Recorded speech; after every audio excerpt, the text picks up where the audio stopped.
Halo pemirsa, kembali lagi di Liputan Semansa, program yang menyajikan informasi menarik dan inspiratif seputar kegiatan masyarakat. Bersama saya Nadine Saskia Sadira Dan saya Dana Wirofianti Sionting. Dalam edisi kali ini, kami akan mengajak Anda semua melihat bagaimana kreativitas warga dapat mendorong perekonomian lokal melalui Kampung Wisata Edukasi Singkawang.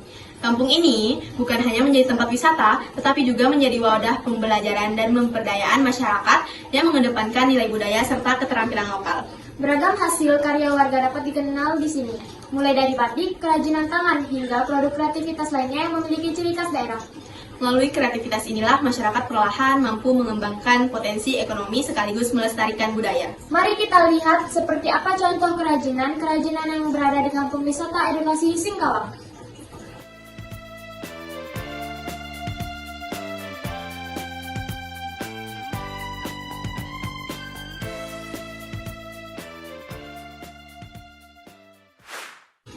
Mari kita simak liputan dari rekan kami yang sudah berada di lokasi dengan Safira dan Nabila. Apakah sudah terhubung? Terima kasih rekan Suryo, kami berdua berada di Kampung Edukasi, di mana tempat berkembangnya kreativitas secara berdampingan. Kampung ini menjadi bukti bahwa warisan budaya seperti batik tak hanya bisa dilestarikan, tetapi juga dikembangkan menjadi sumber penghasilan baru bagi masyarakat. Selamat menyaksikan. Pemirsa, saat ini saya berada di Kampung Wisata Edukasi, tempat di mana para pengrajin lokal mengembangkan karya khas daerah ini. Bersama saya sudah bersama Kak Priska. Halo. Selaku penegas sekaligus pendiri Kampung Wisata Batik Singkawang.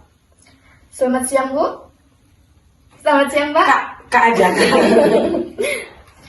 Kak, bisa ceritakan apa hasil yang telah dicapai semenjak berdirinya Kampung Wisata Edukasi Batik di Singkawang ini? Sebenarnya tadi kalau kampung wisata edukasi yang kita bangun itu selama ini dikenal sebagai kampung wisata batik. Tapi ya itu tadi tujuan awalnya kita bukan bangun kampung batik, tapi kampung wisata edukasi. Karena apa? Jadi yang kita bangun adalah kampung edukasi. Kampung edukasi ini berarti kita belajar banyak edukasi di kampung ini gitu. Tapi masuk ke dalam masyarakatnya, kita membuka wawasan masyarakatnya itu melalui program batik gitu. Makanya orang melihatnya kita itu ngebangun kampung batik. Oke, luar biasa sekali ya, Mbak. Lalu bagaimana perkembangan penjualan batik yang diproduksi oleh pengrajin di sini? Perkembangan penjualan batik ya overall sangat baik ya. Dari dulu kita ngebangun, dari masyarakat lokalnya pengen tahu, akhirnya bisa beli. Ya walaupun dia menengah ke atas, tidak semua dulu itu tidak semua mampu untuk membelikan batik di sini. Tapi sekarang udah ada produk turunan, mereka udah mampu. Karena apa?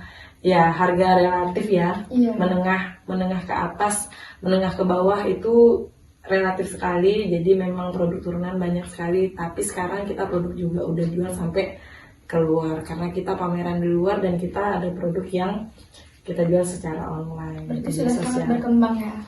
Amin. Lalu bagaimana Ibu melihat dukungan masyarakat sekitar tentang Kampung Wisata Edukasi ini? Kalau di base camp, karena di sini kita lingkungannya adalah urban, penduduknya itu pendatang semua. Mungkin mereka lihat bahwa base camp ini hanya sebagai tempat oleh-oleh dan tempat edukasi membatik gitu. Tapi kalau misalnya yang di kampung, ya penduduk setempatnya udah pasti aware. Karena apa? Secara ekonomi membantu perekonomian mereka, masyarakat mereka, walaupun bukan penghasilan utama, tapi ini adalah penghasilan pendamping mereka. Yang pekerjaan utamanya misalnya dia berladang ke hutan atau pegawai negeri, mereka punya waktu sampingan yang bisa untuk mengerjakan batik gitu. Oke, terima kasih. Hasil-hasil batik ini udah sampai ke luar daerah atau ke luar negeri, Bu? Kalau keluar daerah itu pasti, karena kita biasanya kirim, mereka ada yang order custom atau beli memang via Instagram atau Facebook gitu.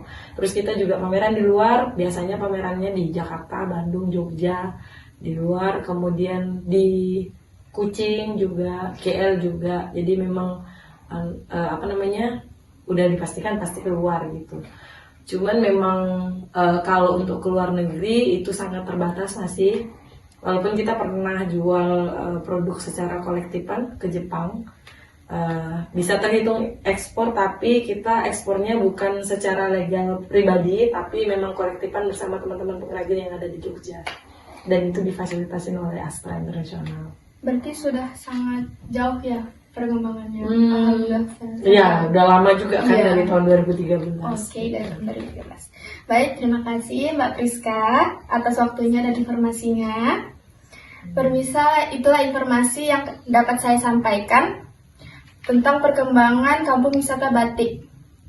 Kita akan beralih ke rekan saya Nabila yang akan berbincang dengan salah satu pengrajin batik di sini. Terima kasih Satira. Pemirsa, saat ini saya bersama salah satu pengrajin batik di Kampung Wisata Edukasi, yaitu Kak Nindi. Selamat siang Kak Nindi. Siang. Kak, sudah berapa lama kerja di Kampung Wisata Edukasi ini? Saya bekerja di Kampung Edukasi ini sekitar dari tahun 2021. Oke. Motif batik apa yang paling diminati oleh pembeli? Kalau motif batik yang sering diminati itu motif Tidayu, karena kan menceritakan Tionghoa, Dayak, sama Melayu. Bagaimana dengan hasil penjualan batik selama ini? Apakah meningkat? Kalau meningkat dari tahun ke tahun tuh meningkat. Menurut kakak, apa manfaat bekerja di sini bagi ekonomi keluarga? Kalau manfaat di sini tuh meningkatkan pendapatan, bisa untuk kebutuhan pokok keluarga tuh lebih terpenuhi dari sebelumnya. Baik. Terima kasih banyak Kak Nindi atas waktunya. Pemirsa, itulah Kampung Wisata Edukasi mampu menggerakkan kreativitas sekaligus ekonomi warga dari Singkawang. Saya Nabila melaporkan kembali ke studio. Terima kasih kepada rekan-rekan saya yang berada di lapangan atas laporannya. Kampung Wisata Edukasi di Singkawang menjadi bukti nyata bahwa semangat dan kreativitas warga dapat membawa perubahan positif bagi perekonomian lokal. Semoga keberhasilan ini, kampung ini menjadi inspirasi bagi masyarakat lain untuk terus melestarikan budaya sekaligus mengembangkan menjadi peluang ekonomi. Sekian laporan dari saya Dayana Anda Priati Siwambing. Dan saya Nadine Saskia Sadira. Berterima kasih telah menyaksikan liputan Semansa. Sampai jumpa di edisi berikutnya.